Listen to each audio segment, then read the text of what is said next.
Good morning, everyone. Thanks for the opportunity to speak today. I'm here representing IOC as the Director of Supply Chain Contractor Management, as Edward alluded to.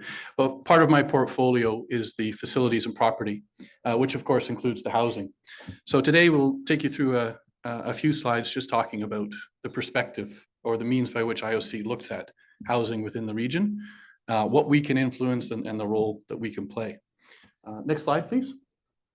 So one observation I've made this morning, and it's really interesting, is that I think we've all done a very good job of articulating the challenge or the problem or the opportunity. So it's really good and almost exciting to see these common threads through the various presentations. But as mentioned today, I'm going to talk about the way we see it and our perspective. We'll talk a little bit about the trends that we've observed, our own portfolio in terms of the houses and assets that we own and how we use them. And then talk about probably one of the most important aspects is the action taking that we can do collectively or that IOC can do as an organization. So next slide, please. So some of this information I would reference Julie's presentation early today.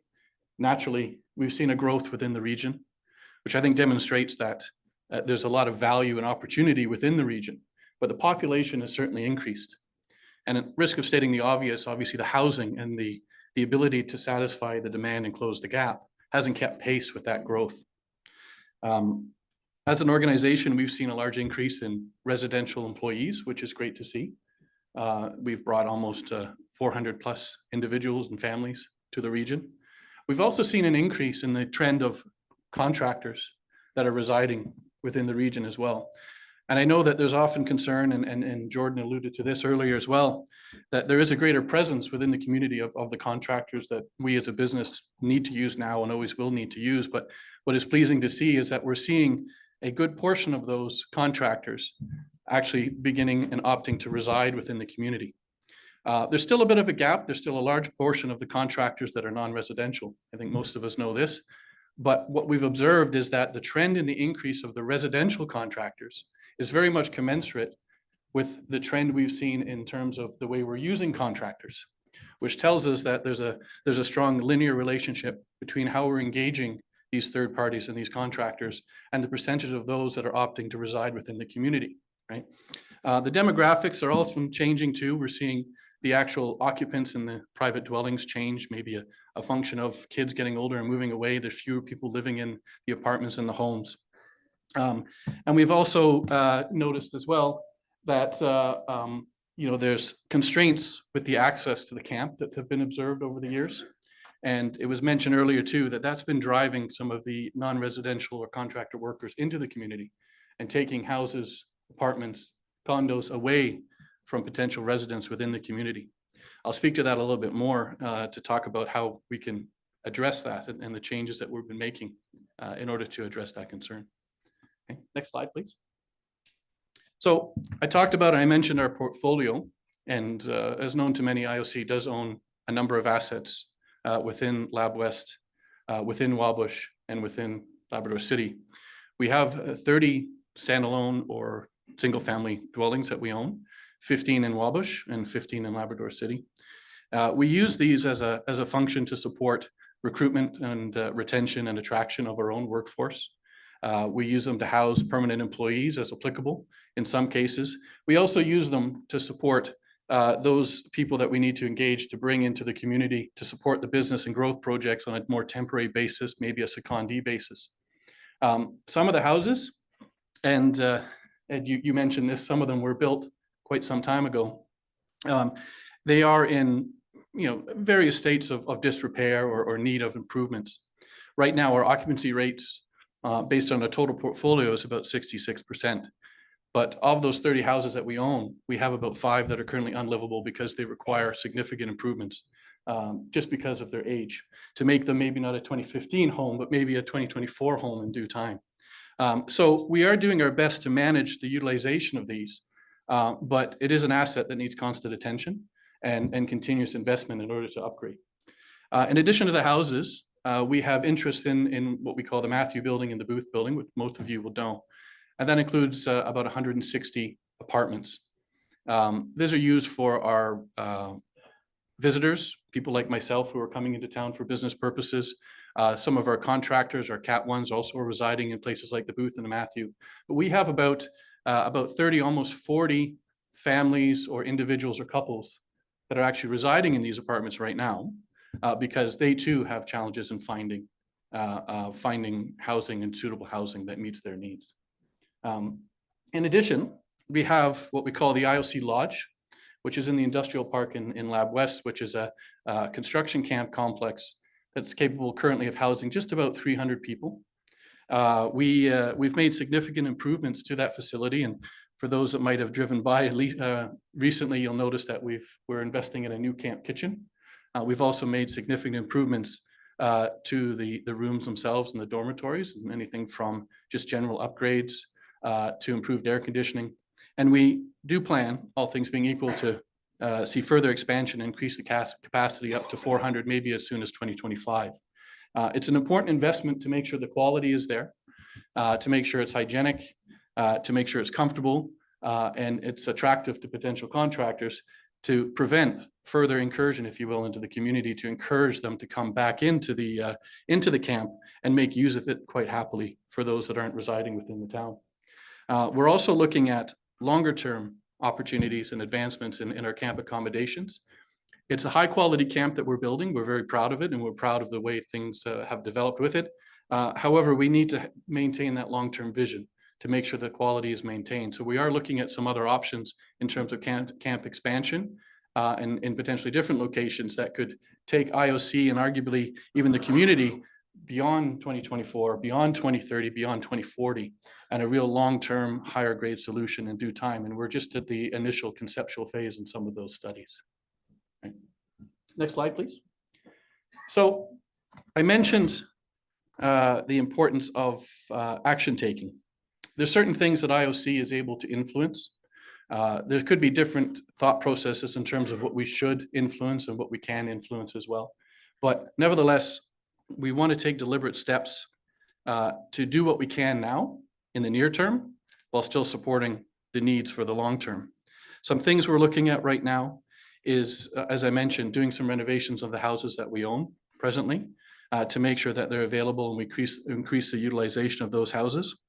We're also, and Mayor Adams mentioned this earlier, we're in discussions with the town of Labrador City, as well as some other interested parties, to make certain houses available. Because our utilization rates are what they are, we want to make certain houses available to the community in the general sense, focusing on where we can help attract and retain those critical skills, those doctors, those teachers, those nurses, whatever the case may be. So we're in preliminary discussions. We're seeing some success so far. We're just working through the details, but we are looking at opportunities to make some of those houses available to the community. I talked a little bit already about the improvements we're making to the camp itself. But in that too, there was a trend previously where if you were a contractor not doing work for IOC, you typically didn't reside in the camp. Lack of a better term, you got kicked out, right?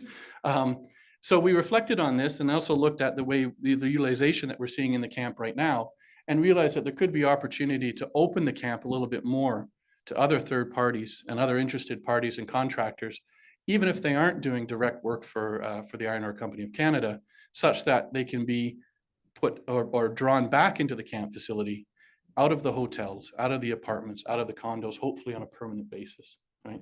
We've had some initial discussions with some of our what we call our tier 1, tier 2 type contractors and other third parties.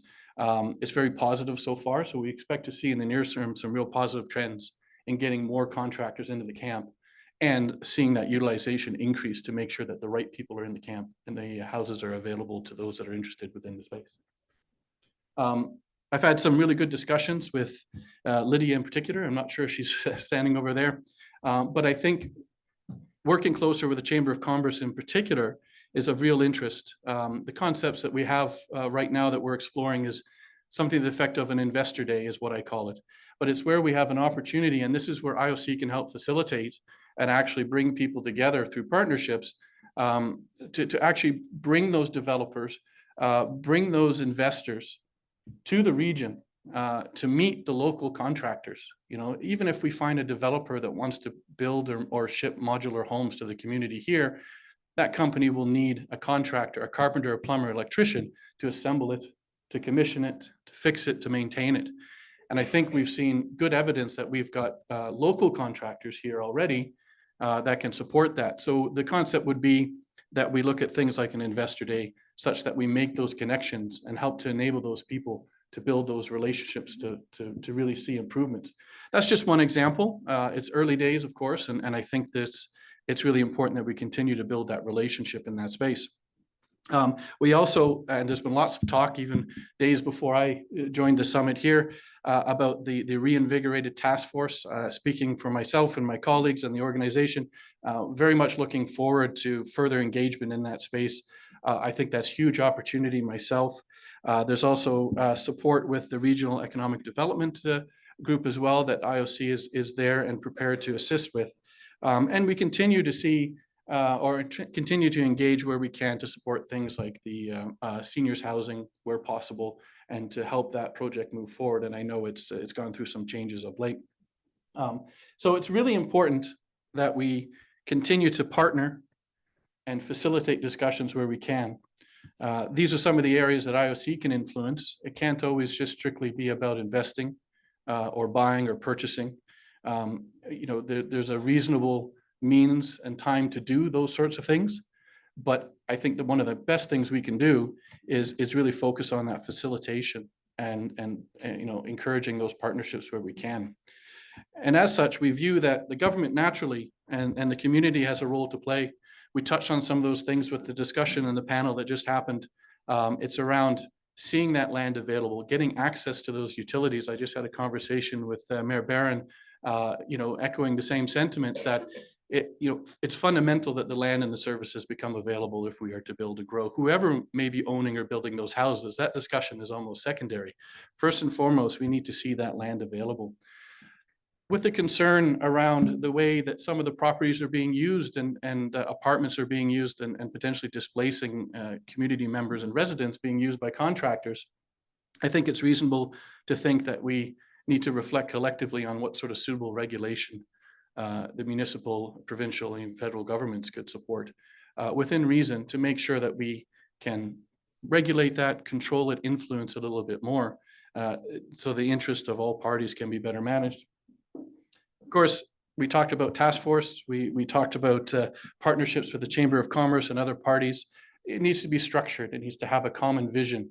There's a lot of good energy, as Minister Pike said. It's about harnessing it. And I think if we're smart about it, with the right structure and processes, we can really begin to see the benefit. So it'll be an important thing for the government and municipal and the community to actually begin to influence, to have that structure and that common vision. Next slide, please. So some closing thoughts. As again, this was just to give you some indication of how we're looking at things. And as mentioned, there's a lot of common threads that I heard between the way we see housing in the region and how others see it too, which is really promising. I see it as a challenge as much as it is a problem, but I think it's important that when we look at this gap in the housing, we're recognizing that it represents a certain demand. And that demand then can support investment from independent third parties, from our Indigenous business partners, from free enterprise. So I think it's important that we recognize the demand and even exploit it. It's a strong word, exploit, but I think that's what we all need to do. It's in front of us and we see it. So I think if we take advantage of that, we can see more investment. We can see more developers and builders at the table in due time if we view it as an opportunity for those that are in that type of business. And partnerships, again, I want to emphasize this. I've said it a few times. I believe strongly that the solution is in partnerships. We can facilitate, certainly as one of the more influential organizations within the region, we can absolutely facilitate, we can encourage partnerships. There could be reasonable investment as well, but the solution is in partnerships. It's been touched on too. These aren't just my words. I'm echoing much of what was said earlier, but it's something we strongly believe. More partnerships with the Newfoundland Housing Corporation. I'm looking at Mayor Adams right now, you know, the fact that we're having some meaningful discussions more frequently, the task force, I mean, the fundamental aspects are there. And I think together we can really solve the problem. And it was said earlier too, at risk of maybe stealing some of my own thunder here, but I like the concept of we, and I wanted to emphasize, you know, that we are here, and that we is everybody in the room. It's everybody at IOC, my colleagues in front of me here, but it's everybody within the community. This isn't an IOC issue. This isn't a Lab West issue. This is a community collective issue that we can work together. So it's important to recognize that we are here and we intend to be here for a long time. I've heard concerns in conversations with other developers that I've met with and spoken with about concerns around the cyclical nature of mining. And there are cycles, naturally. But we've learned too that we're sitting on a deposit. We're sitting in a region that's producing, you know, a product that builds the world, but can do it in a green way. We've talked about that. In fact, our CEO, Mike McCann, spoke about that earlier too. So we're going to be here for a long time. We're not going anywhere. We'll work through the cyclical nature of the business and the ups and downs. You know, it's always going to be there as margins and markets change. But you know, having been initiated and built in the 60s, here we are today in 2024, and we're going to be here for much longer. So there's a real opportunity to continue that partnership and continue to work together. So housing for IOC is a recognized concern. We feel we're doing some meaningful things in order to influence the areas where we can. And we're hoping to see some real immediate near-term benefits in things like I talked about in terms of making some houses available to the community, improving the camp and getting these contractors. That's something specifically within my portfolio, to get some of those contractors out of the community and back into the camp again. These are things that we can really do in the near term. And we're excited to see some of the changes that could bring and make them demonstrable changes. So it's an important aspect, an important portfolio for us, but as mentioned, we are all here and we're here with you. So I'm not sure if there's any questions. Shall we open to questions or we'll wait for the panel? Up to you. I might have gone fast. Does anybody have a quick question that they might want to ask? Or would you prefer we wait till the panel? The panel it is. Panel is? Yeah. No. Or did you see points? I thought I did, maybe not, but we'll wait for the panel. Yeah. Look, thank you very much, everybody. It's a pleasure.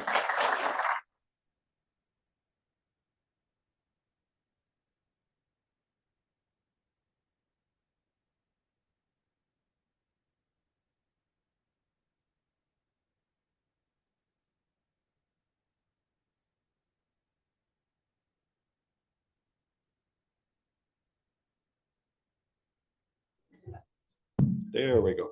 Thank you, John Ross. One of the things that we'd like to make sure that we understand, there are other communities like ours around the country, around the world, that are facing some of the same issues that we are. And there's no one community out there that's doing all or fighting all of these issues well. But there are communities doing really well with housing. There are communities that are doing really well with education. There are communities that are doing really well with making sure that the labor force is there that you need. There are communities that are doing really well with healthcare. And I think it's important that we take the time to benchmark, to have a look at what those communities are doing.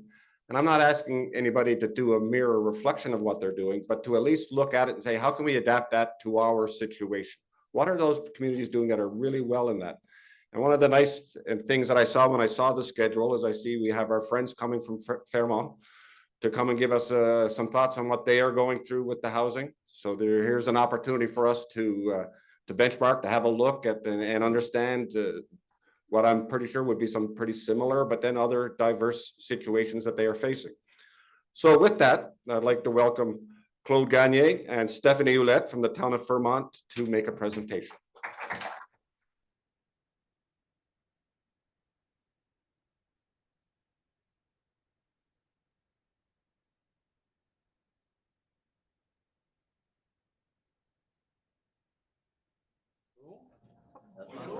Bonjour. Comment ça va? Ça va bien. First of all, thank you for inviting us. It's a fine summit. It's very interesting, very educating.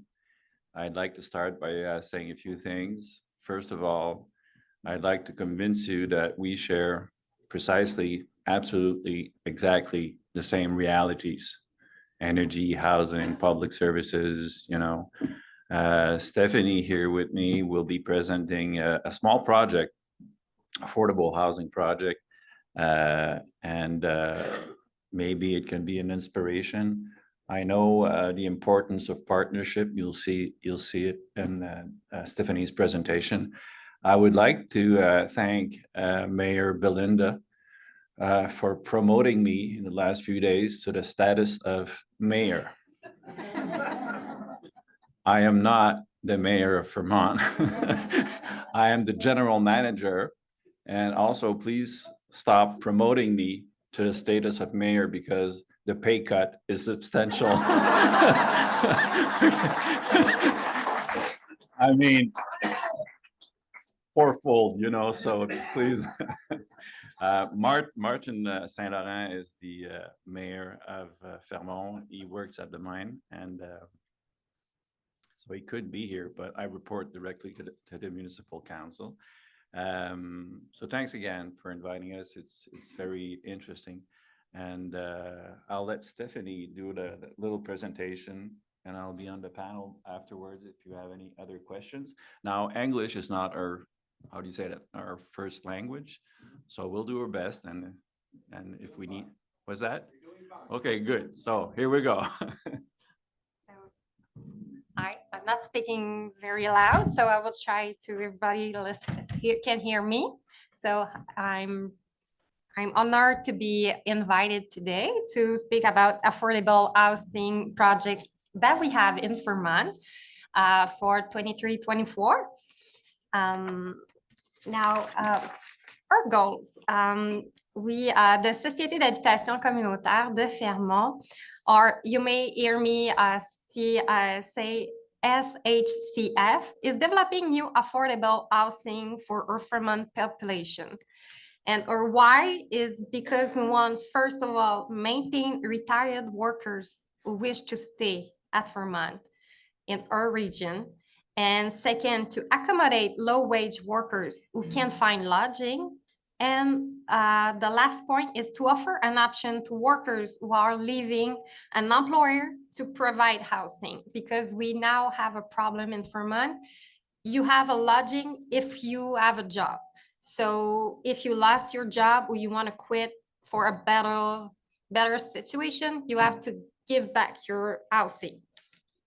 So it lead us to the next page. Housing. I have a little statistic who can confirm what was said before myself. We have a housing shortage in Canada, and according to rental market report published by Canada Mortgage and Housing Corporation, the vacancy rate right now is reached a new low at 1.5 in Canada. So it's a new low that we never seen before. Do you have something to say?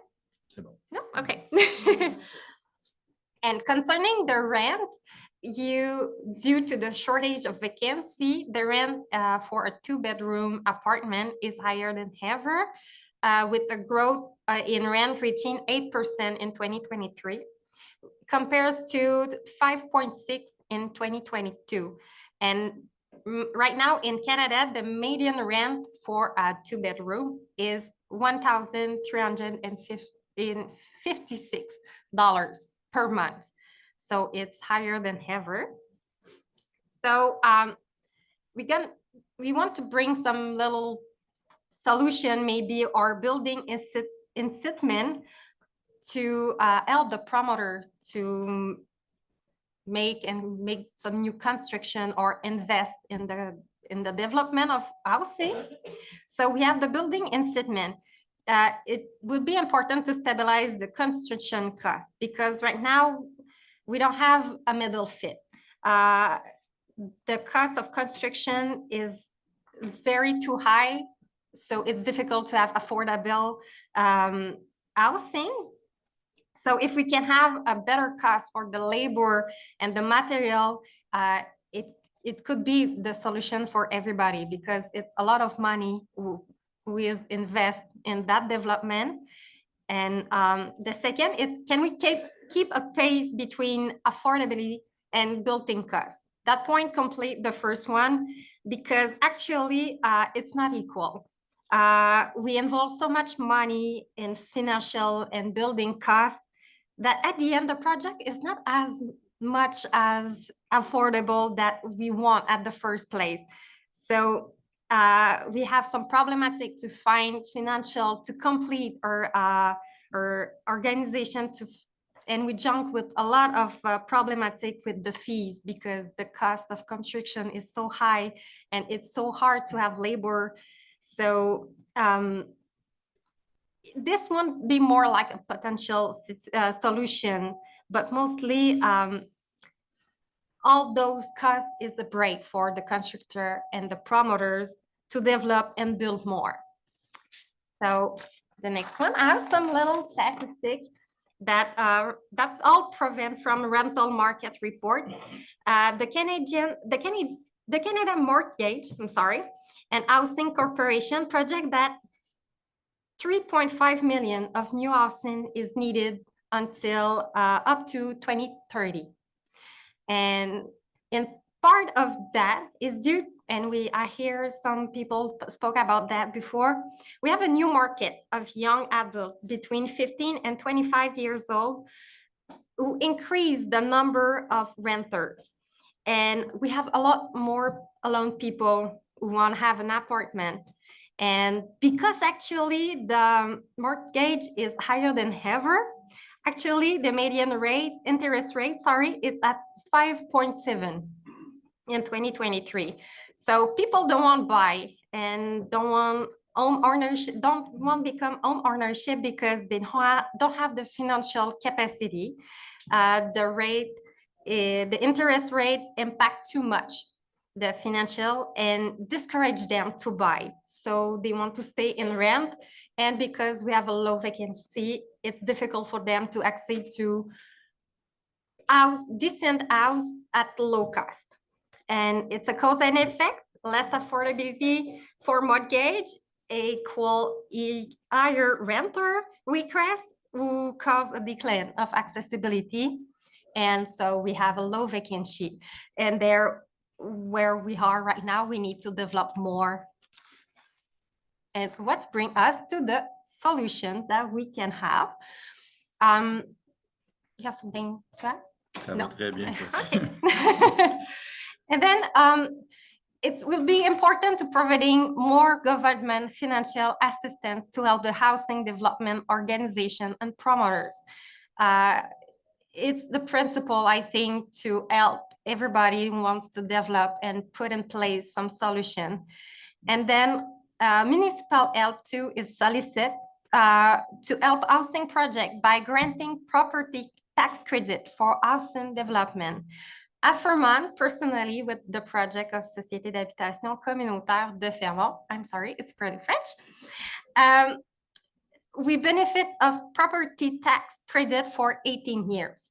So what it says, it's we only have service tax to pay, and the second point, I'm sorry, offer land at cheaper cost. We benefit too of this with the municipality to have land at cheaper. So we could less invest in the land and put more in the development of the project that increase a lot of fees. And then economics. Can we have a solution to offer fiscal credits for corporations who get involved in donating in housing project? Maybe it can it can be more solicited, attract to help us by participating. At Fermont, we have ArcelorMittal, you're gonna see it later, who contribute to make our project going faster and better. And then can we reduce the mortgage rate to promoters who are involved in affordable housing? I made some lecture when I was doing my presentation, and I found a good business model in Austria. They put solution in place. They have limited profit housing association who access to many funding having a low mortgage rate, and it's as low as 1% for 35 years. So in Austria, they adopted a proper model to frame their resource and accessibility to funding. So the housing development can access to interest rate lower than ever, and that they can put the money at the right place and not in interest rate. So it could be maybe relevant for us to take a little bit notes about what it's doing outside Canada. And then we can talk about what happened everywhere, but what we built in Fermont. The house frame sits on wood blocks made with 6x6 treated lumber. We have 32-inch by side, and we opt for prefab construction. The buildings are made in industry according to a construction plan that we designed with the maker. So we have twin house like that at Fermont. We project to have 40 like that. 20, sorry, who's gonna give 40 doors, I'm sorry. 40 apartments. Yeah. Yes. And our specification. Next slide, please. Yes. And we have some specification about what we construct. We make duplex structure with 2 bedrooms in each apartment. Each one have 800 square feet. And we put front and rear balcony. The backyard have a dimension of 12 by 12. So we want the people have access to outside and have a great life with kids or family and whenever. And don't be scared, now we have stair in front. So, and if you can see under, you can see a little bit how the blocking is done to put the structure on it. It's composed by 22 blocking structure under the house.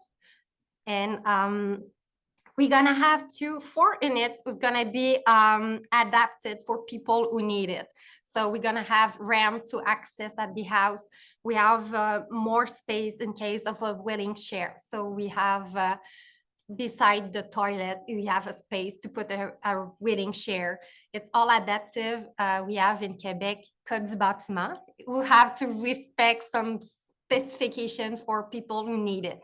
And in front, it won't be stairs, it won't be ramp, so the person who cannot accede by stair will be able to have an easy entryway.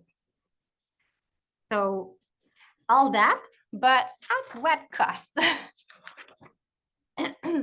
It's a big line. I'm not entering in all the details, but at large, our total budget planned for this project, which is 20 twin house, resulting 40 affordable apartments. It's 18.6 million. I'm sorry, it's too long to say in English for me, the all numbers, but 18.6, you understand me. And for the construction cost, I'm sorry, I speak in, it's $16.6 million. And that include electrical, plumbing, building, transport, labor, like all balcony, the blocking structure under the house, and all unplanned event, because in construction, it's not a secret. We have a lot of unplanned. And we have a budget of 1.9 million for the land acquisition, the professional fees like notary, and all the resources we need to develop what kind of project. And then all this money comes from funding that we access. In Quebec, we have some program in place to help us to develop new housing. And we have the first one, which is the more important in our situation, is Programme d'habitation abordable Québec, who gave us 9.7 million to help us to develop and put in place affordable housing. So we have some restriction to respect for the person who's gonna accede to this lodging. We have Société du Plan Nord who are here too, who give 4 million. ArcelorMittal participate by 1.8 million. And the town of Fermont, it's right, $750,000, but in fact, it includes more than that. We have a lot of help from them. So all the meeting we have, the help, the support, the information, the partnership we have, it's more valuable than a number. I want to say that. And then, what is Société d'habitation communautaire de Fermont? We are a not-profit organization, and our team is composed administratively by the participation of county, municipality, and the town of Fermont. A resource is designated to lead the project advancement. It's myself. And then we have a board composed by a president who is to our mayor, Mr. Martin Saint-Laurent, vice president, Mrs. Anne-Marie Dubuc, the secretary, myself, administrator, Marie-Pierre Thériault, and administrator, Yvan Chevary. They're all active actor in Fermont population. They know her need. They work for the mining, for health care. It's a good kind of people. And then we have the builder, Les Habitations Mont-Carleton, with the participation of RPO Construction, who help us with the blocking, the stairs and everything, and many other. Like I said a little sooner, the town of Fermont offer many help to and technician resource to help us. In conclusion, I don't want to take that much time. It's important for SHCF to make sure that our project is completed. We are hoping for 40 apartments in 2024. We are now looking to complete in 2025.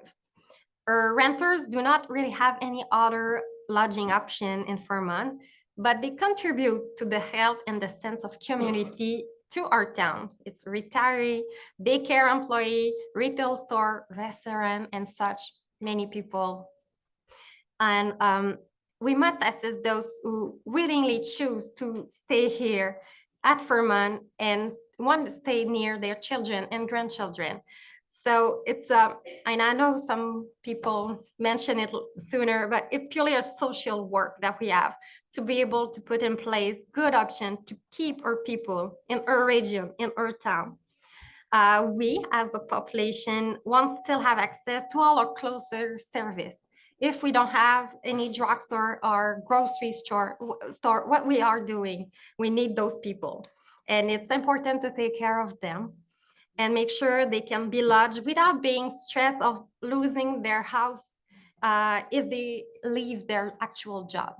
And it's a problem that we've got actually in Fermont. People stay in a job they don't like because they are lodging. And if they can't be lodging anymore, they have to quit. And they have children involved. They have friendship and family, and it's a little bit heartbreaking for them. And they stay in a situation they don't like. But with that project, they could have an option to have a choice to choose where they want to work and where they want to live. So thank you very much. I'm not taking that much time. Have a great day.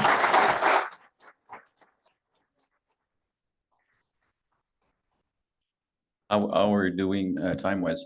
You're good. I'm good. Okay. So, merci, Stéphanie. I forgot to acknowledge that La Société du Plan Nord is here. We had a nice delegation from Fermont, from Quebec. Société du Plan Nord is here. Chamber of Commerce of Fermont is here. And also you had the management team from Minerais de Fer Québec. And I heard Mayor Ron and Mayor Belinda yesterday. And Minerais de Fer Québec did a good presentation. Stand your ground on FIFO. Never let down, because it's bad for our communities, and we live it in Minerai. And don't get me wrong, I have great collaboration with Minerai Quebec, but FIFO is not the way to go if you want to develop communities. So I salute your courage. Stand up to them, okay?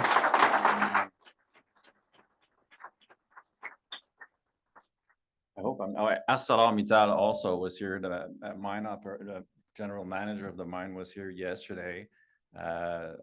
So it was interesting to talk with him also. Yesterday, the gentleman from IOC said the magical word, and I hope I inspire you, and please remember that word, mainly because it's the title of a song by a great Canadian rock group, Rush. And that is subdivisions. And now I'm talking to Mayor Ron and Mayor Belinda. You have to start with subdivisions, okay? And also that great movie with Mr. Costner in it, Field of Dreams. Build it and they will come, okay? So that's...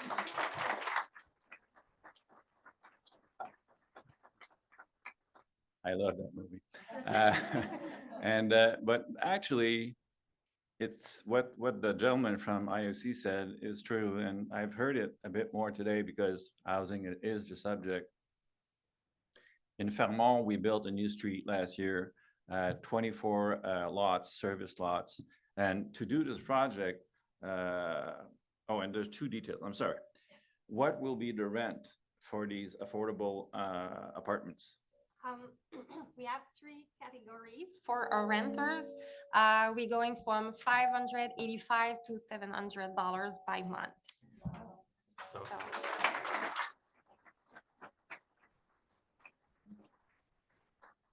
Now, obviously, Newfoundland and Labrador has its housing corporation. We do have it in Quebec too. And there is, if you work at the mine, you're not eligible to stay in these apartments. I think the cap is 60,000 per year or so, or? $51,000. I'm sorry.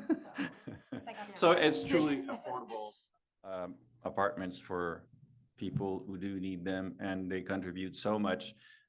Stephanie talked about retail, daycare, and we need this to have a vibrant and healthy community. So subdivisions, and that's something municipalities can work on. So we built that Quartz Street, and we also have lots available for multiplexes, and in the next every years, we'll be adding at least 30 to 50 lots, building it, and we're not waiting. We're done waiting. We're not waiting for provincial government. We're just building it. We're paying it cash, and we're offering. And 1 month ago, ArcelorMittal called me, and they asked me, Claude, do you have any lots available? I said, yes. And they asked me, when can we start building? I said, this afternoon. And I'm still waiting for them, but there's a real interest in building that Quartz Street, 24 lots for 12 duplex, meaning maybe anything 36, maybe 48 apartments. And I don't have much of a choice because in Fermont, we're also building, if you take the exit to Fermont Boulevard Jean-Claude Ménard, you'll see there's a large patch of wood that was taken down. And that's only 30 hectares of a new industrial park that will ultimately be 90 hectares. So we don't have much of a choice. We need housing if you want to have industry in Fermont. So, and as neighbor, as partner, and a bit of a competitor, it's always good to have a bit of competition, you know. I am profoundly convinced that anything good happening in Labrador West is beneficial to Fermont and vice versa. Just, that's for sure.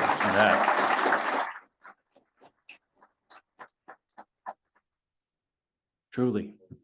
So, I don't know, am I forgetting something? I'll be on the panel afterwards, so if you have any other questions. Thank you very much.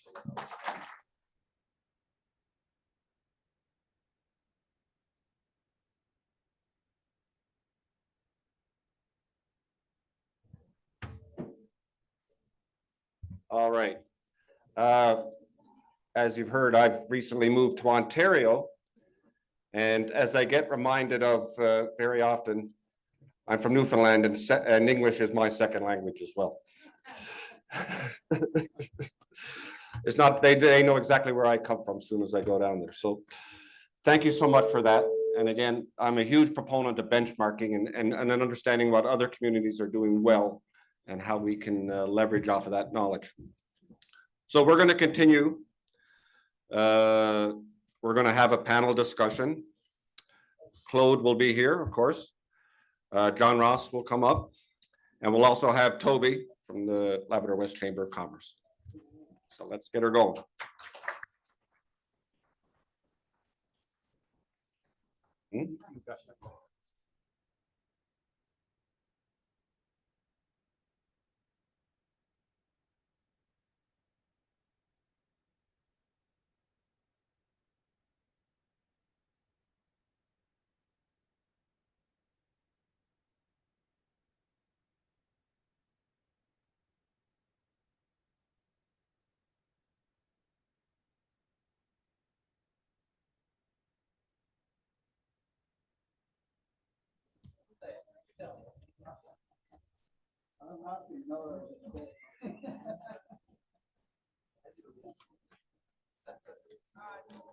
All right.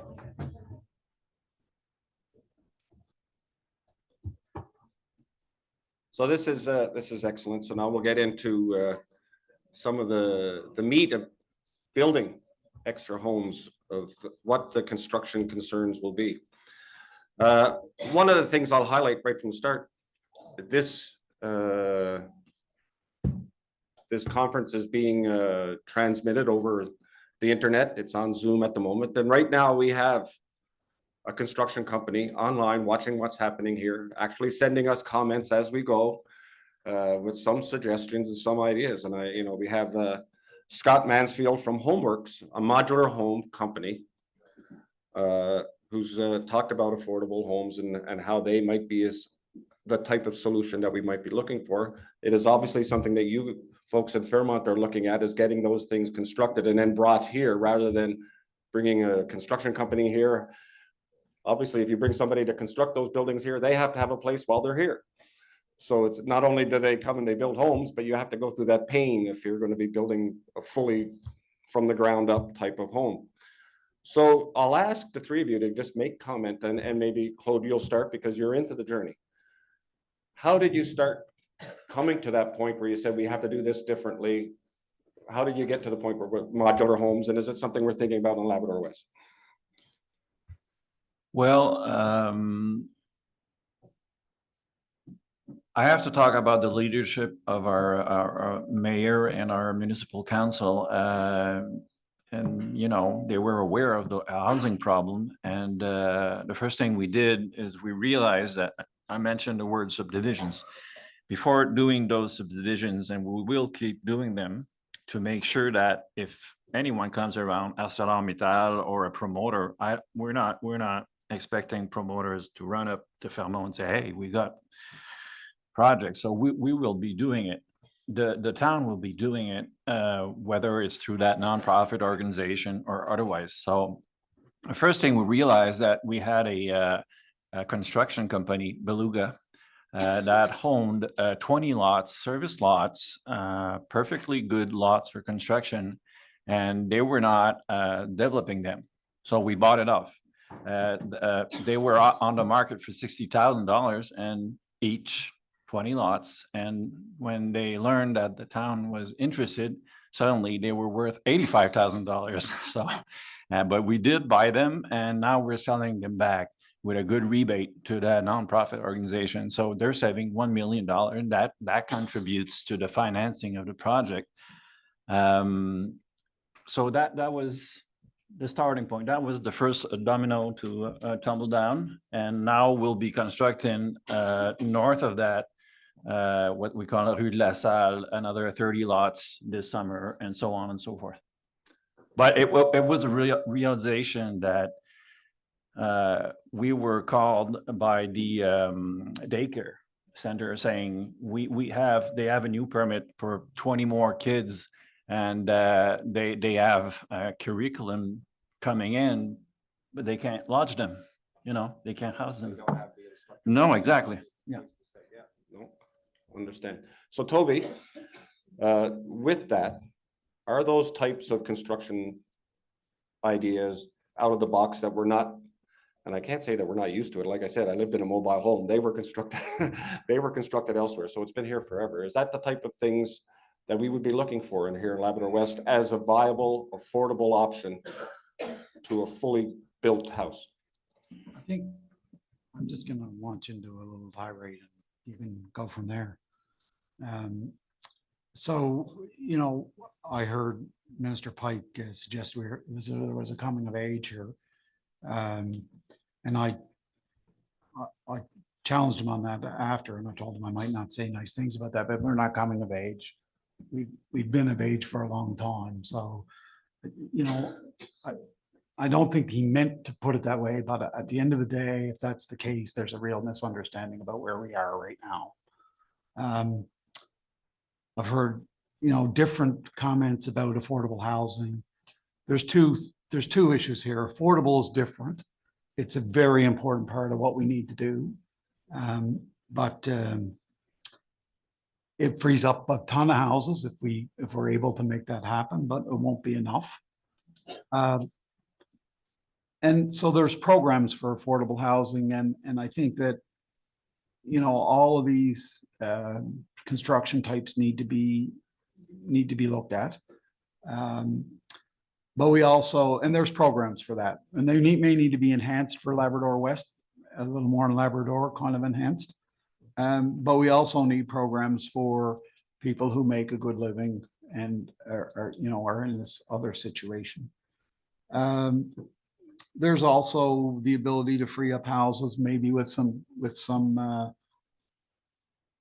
power to some cabins. We've heard that, and I think that that's a great option. You know, we could free up 50 houses by giving people the opportunity to go down the road. I hadn't known a lot about that, but it sounds like a real possibility.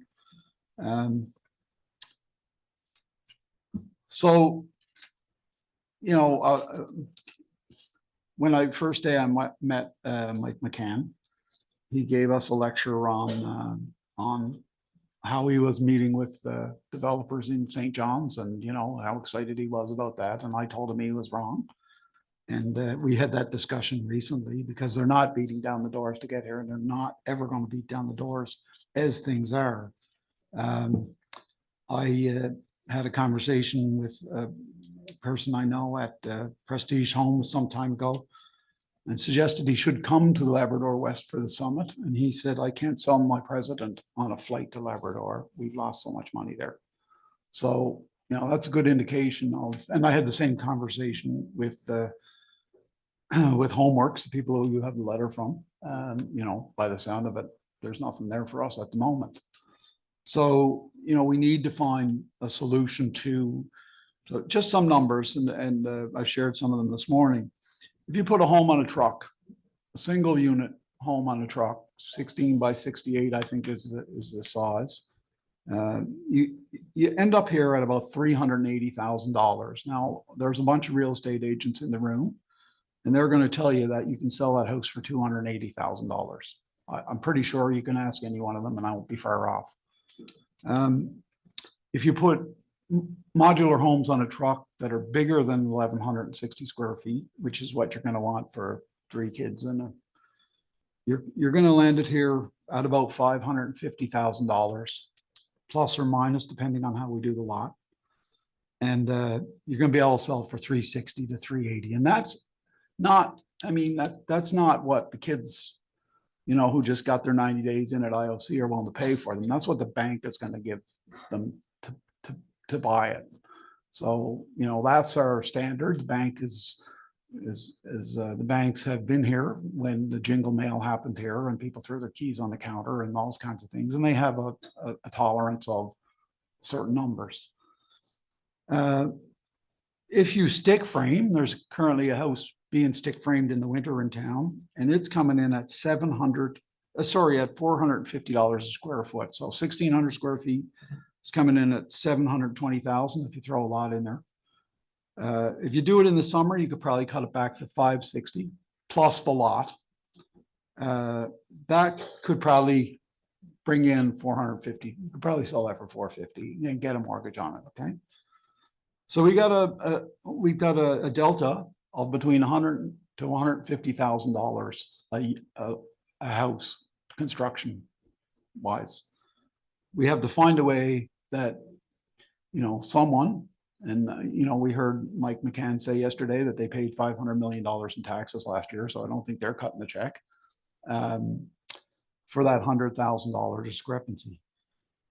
So that's where, as a chamber, we started looking at options, and I, looked at a bunch of things that the province had done in the past when we were talking about building and still would like to build condos up at Smoky Mountain. And we came across a resort municipality tax credit, which is still on the books. And that's how that came into this. And since then, it appears that Yellowknife may have done that at some point, and it looks like BC is doing it right now. So, that's that's kind of sums up the whole thing. I think, we can talk about building houses as long as we want, but the elephant in the room is you can't sell them for what you can build them for. And I think that's the part that we need to tackle. And I think you guys have done it by putting money in from the municipality, and maybe that's how we do it. I don't know. But I think that's the elephant in the room, and I think that's the one thing that we really need to tackle. I also believe that there's other techniques. We struggle with labor in Labrador West. Labor goes off and works at better jobs. They're great entrepreneurs. They go where the money is. So there's a myriad of different construction techniques, and someone suggested to me that they looked into them all, and I kind of followed up on that, and I don't feel like people have actually studied the other techniques. They basically listened to what the guy who was selling them something had to say. So I think it's incumbent on us as a community to figure out what the best construction technique here is. It's probably coming in on trucks. It's also possible that it's better to put panels on trucks. It's possible it's better to build with ICF, but I think, we could spend a few dollars trying to figure out which technique is the best. Yeah, sorry. I'm off topic, I know, but I wanted to say all that. And again, we're setting the context for everybody to have a good, clear understanding of where we are. Because it's very easy for us to come in and say, throw some houses up. And it's not as easy as that, correct? It's a very difficult process. I firmly believe we beat people off, contractors off with sticks. If we could close that gap, that delta, $150,000 with some kind of tax credit, with something. But without that, now look at guys over there who jump at building houses. They just love to, get the shovels in the ground tomorrow. But I think if they sat down with Norm or Heather or any of these people, they'll find that the math doesn't add up at the moment, and we got to figure that out. And it's not IOC or Tacoro or Champion's role to cut those checks. I'll ask a question here, because it's something that I've met a few folks here in Labrador West over the last few days that I didn't really know before I left, and they're working on some pretty innovative stuff. And again, I don't know the details behind it. You would be 100% familiar with it, as your ski club is heated by the system that they're running. Okay. We know that the mortgage and the taxes are one component of somebody's cost of owning a house. Heat is also another huge component that you have to consider when you're buying a house. I'm going to keep my house warm. These guys have a innovative way to put that cost on them rather than on the person that owns the building that their units are in. Are there thoughts, or are people looking at those alternatives to maybe reduce other costs that are involved with being a homeowner rather than just looking at how do we buy a cheap house? I guess I'll say that I know that those guys are here, and they would love to heat every house in Labrador West with blockchain. And, I'm not sure that it's, we can all have our position on blockchain. I might I not don't want want to. to limit ourselves to just. Sure, that sure, idea, but yeah, I guess, yeah. are we getting out of the box and thinking about different Is- ways to reduce the cost of owning a home? Dollars a month, for sure, I agree, yeah, yeah. With, with, ground source heat pumps, probably, things like that, there's probably some innovative ways to cut costs, for sure, yeah. Come back. Yeah, go right ahead, yes. So the discussion, to close the loop on the modular home discussion, I'd like to talk about my point of view. My exposure to it, you mentioned Yellowknife, I'd lived there for many years, and we had seen the modular homes come into the community and really be impactful in terms of building subdivisions in and of themselves. Landed cost, I can't disagree, needs to be a consideration. But there definitely are models that have worked that we could explore, including those alternative construction methodologies. I've spoken to some local entrepreneurs in Lab West, and one of the ideas that was thrown at me around whether or not we actually looked at constructing them here. So they could still be modular. There could be different methods that we apply, but there still could be opportunity to actually see them constructed here.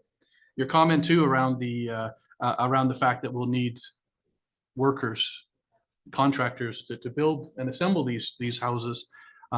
It goes back to my comment around the concept of those partnerships that we need to create between the potential home builders and the local contractors that are here that could support that initiative. And that's also too, if I reflect on our own camp that I touched on this morning, that's where we can assist as well. If there is that non-residential workforce that needs to come through to help assemble these homes, that's where, organizations like IOC can actually assist. So I think there's some proven models out there that can be explored, but I can't disagree that the landed cost is definitely something we need to consider. Right? And that prize is pretty big. And, when we talk about that model from the resort municipality, which was, so just to get back to that, that really is about Marble Mountain. I actually looked at a condo there myself at one point. And that's how I knew about it. But at the end of the day, this was put in place to support an industry, a tourism industry of about $2.5 billion a year in the province of Newfoundland and Labrador that, couldn't build rental properties because they weren't viable. So the province introduced this program to build rental tourism houses. We were talking about $2.5 billion a year industry with jobs that paid $16 an hour. So, I think it's incumbent on us to put the pressure on government to say, we're talking about a $4 to $5 billion industry that has average jobs twice and three times the jobs in the province, and pay an awful lot more tax. So, it's a pretty easy sell for them if they can get their head around how much they profit by this. People not working in Nova Scotia, not living in Nova Scotia, New Brunswick, Quebec, working in Labrador, taking their tax money that way instead of going to the province. So, we really have to hammer that one home one way or another, whether it's a tax credit to the company and the company puts up the money, or, Takora puts up the money, but their prize is huge and we have to hammer away at that. Claude, do you have a comment? I do, and that might be a bit off the topic, but it's all about funding. My mind is blown up that so much wealth is generated in Lab West and Fermont, and we're looking for money. The money is there. The way the government allocate resources is fundamental. From 2016 to 2021 in the Fermont sector, Arcelor, now with Minerais de Fer Québec, I'm not talking about corporate taxes, sales tax, income tax. I'm talking about, and that's the other important word I want you to remember, and Mayor Belinda is nodding at me because I spoke about that to her. Royalties, mineral royalties. Fermont sent from 2016 to 2021, $1,300 million to the fund, Quebec, consolidated fund. for that same period, because of that, the way they calculate things, the allocation of resources, we had $700,000 back. So that's 1.8 billion only in royalties. So you had that economist consultant all hyped up about GDP, and GDP is fun. It's big numbers, and we're accustomed to big numbers in Quebec, but it's almost like Brad Pitt in that Shania Twain song. That doesn't impress me much, you know.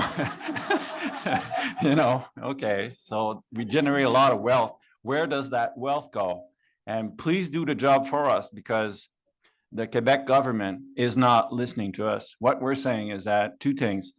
Let's have a percentage of what we call in Quebec redevance, okay, the royalties. Drop some in Fermont, drop some in Labrador West, okay, a percentage, 2%, 3%, 4%, 5%. Okay, don't make the mining corporation pay more. They do their share. But if they invest in critical infrastructure, let's say I need a sport complex in Fermont, Four Seasons Sport Complex, that's 20 million. Deduct that in investment from the royalties they're paying. Don't make them pay twice. And that investment, whether I send, I'm talking like if that's my money, but you know, whether Fermont sends 215 million each year down south, or 203 million, that doesn't make much of a difference down there. But it sure makes a hell of a difference up here, you know, and that's true. So that's one way. I mean, the money is there, and it's worse than that. The chain of value of mining starts here. If it doesn't happen here, it doesn't happen. So, you know, I blows my mind why the just try to get more money from the royalties, okay? And then it'll be easier. My job will be easier down there. Thanks. Sorry, Ed. You're speaking from my Bible. And I know we are a giving community, and it's not about taking every ounce of those royalties back and putting it right back in here. Just want a small piece that we can make ourselves a little bit better. And again, I keep going back to them over and over and over again. You invest here, those royalties go up. It's not about taking it away from them. The next year after, production has gone up, the mining has gone up, so you get more royalties. So it's just an investment. It's not a divestment. There was one thing I missed. And I'm just saying this for the developers out there. There's 45 lots ready to go in Wabush. There's 113 lots that could be developed. The drawings here. There's, you know, Craig and I spoke about numbers last week in Lab City, but there's a considerable, you know, similar availability of stuff that's got some infrastructure in the ground, and apparently, according to Kale, those two big lots could be available. So, you know, it's not that this stuff isn't there. It's that there's this delta of $100,000 to $150,000. We probably have enough, you know, ready to go to make a dent in what we need between the seniors and the affordable housing that's essential, and freeing up some houses and the land that's sitting there kind of in limbo. I asked the question, and if these three don't have the answer, if somebody out there has it, let me know. And maybe that's you, Ray, because it seems, I think this, and let me get to it. So when Bloom Lake came into construction, they pushed the railway right next door to my cabin. And one of the things that they did to offset any disagreement with the environmental protection process was that we said they will give us electricity. That cabin has electricity, and it fundamentally changed the way that my family used that piece of land. You know, instead of us going up there and putting a fire in, and it was a big struggle on a weekend, we could go up anytime, use it anytime. And if it was something that was in our guts to want to do at that time, it would have been drill a well, put a septic system in there that was appropriate for a home, and we could have built something up there and been pretty self-sufficient because the electricity was there. And I'm curious, and I've heard this come through a couple of the different sessions about that there's a group of people that have cottages out in the surrounding area. And as you're mentioning how expensive it is to build fresh, but we're trying to open up homes.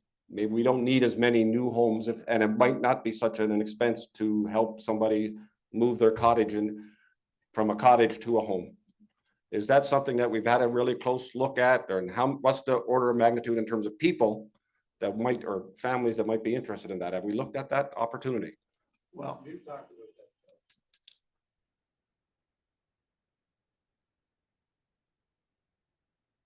think are interested in it. there's no prize to the town because there's no. There is, because then you're opening up homes for other people that might need it, if those people move out. Same home, get the tax down.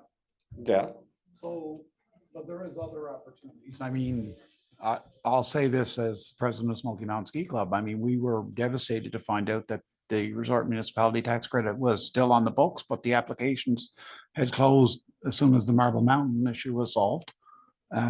But, you know, I think we could sell 50 to 75 condos at Smoky Mountain pretty quick to people who've expressed interest.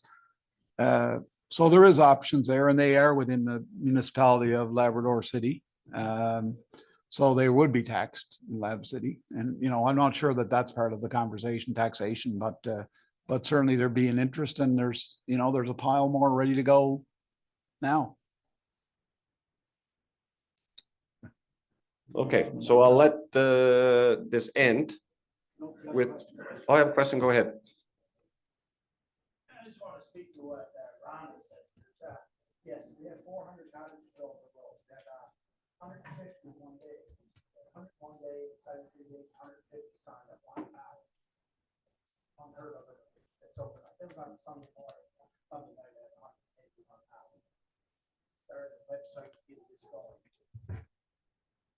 Everybody here, Ray, okay? No, Ray, come on up here and have a chat. Yeah, thank you, Ray, appreciate that. Okay, so I guess for those who don't know me, I'm Ray Erger, born and raised at CRS TV is where I was born, first hospital. So I've been here all my life.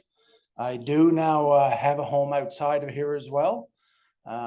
I have a senior mother who had to move out of here, as we talked about seniors.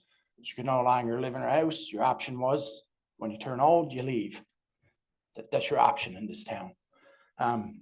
As for the cottages, we have 400 cottages between here and Ashawanapi in that area, pretty well along Route 500. So it's accessible next to the QSNL power line.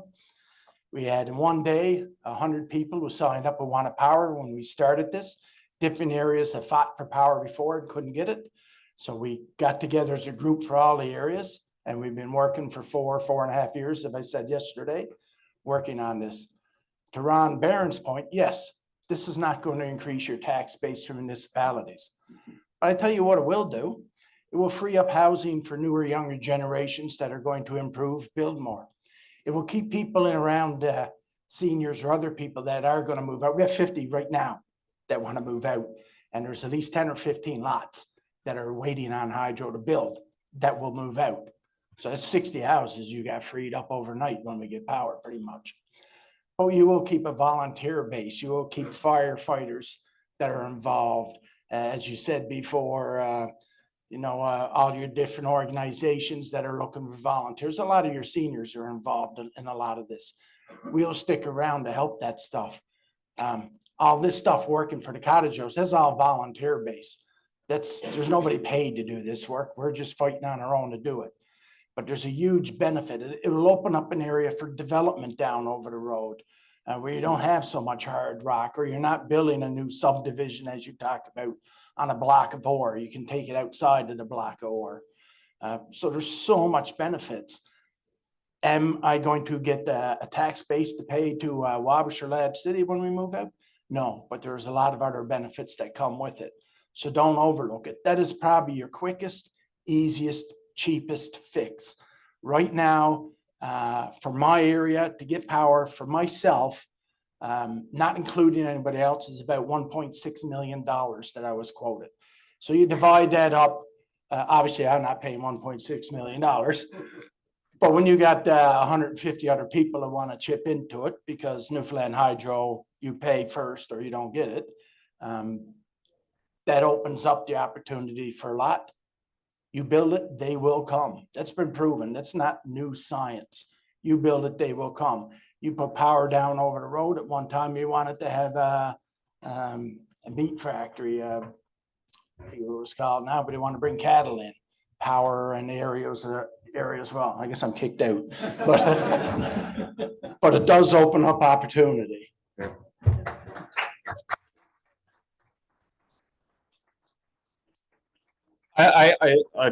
Ray, and again, we're on a timeline, but at that point, I just want us to start thinking outside of the normal.